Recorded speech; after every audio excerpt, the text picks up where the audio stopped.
ทักทายสบายดีพี่น้องพงป้ายมุดสู่หูสุคนเนาะทั้งผู้เก่าผู้ใหม่ทั้งผู้ไกลผู้ใกล้มาพบพอกับเฮา2คนคือเก่ามื้อนี้ทุกคนเอ้ยกินปลาเผาเนาะปลาเผานี่ก็บ่มักปานใดพี่น้องเอ้ยกินปลาเผานี่กินตอนร้อนๆเนาะคันกินตอนมันเย็นนี่มันคาวทุกคนคาวเดียวหมดหั้นนะพี่น้อง แบบนี้แหละวิถีชีวิตของคนลาวมาเฮ็ดเวียกเฮ็ดงานอยู่เมืองไทยทุกคนเอ้ยนี่เฮ็ดเวียกเมื่อยๆเนาะงานเมื่อยๆมากก็หาซื้อแนวอยู่แนวกินถูกปากถูกท้องทุกคนตัวใดมันสิแซ่บก็ซื้อมาสำหรับข่อยก็บ่ได้คิดหยังมากมายเนาะมีแต่เมียก็เป็นผู้ตัดสินใจหมดทุกสิ่งทุกอย่างเนาะ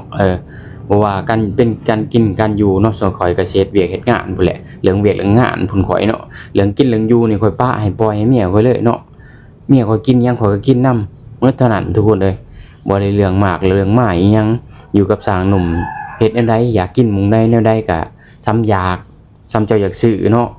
ซื้อหยังมาสู่กันกินได้ก็ไปซื้อมาเมียอยากแนวใด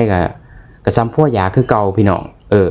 พอเฮาอยู่กัน2คนทุกคนแบบง่ายๆเนาะกินง่ายๆอยู่สบายนั่นแหละทุกคนส่วนว่าเรื่องเวียกเรื่องงานเรื่องหาเงินหาค่ำก็พอได้เก็บได้กาพอได้เก็บได้จ่ายเนาะทุกคนเนาะ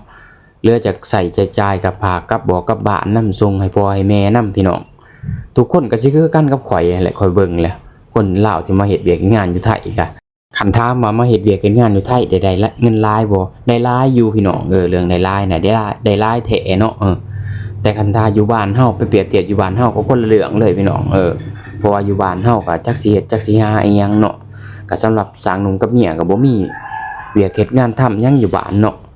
ตกแล้งมาก็อยู่ซื่อๆตกยามหายามหน้ามาก็เฮ็ดให้เฮ็ดหน้าเนาะเฮ็ดให้ใส่หน้าไปจังซั่นแหละ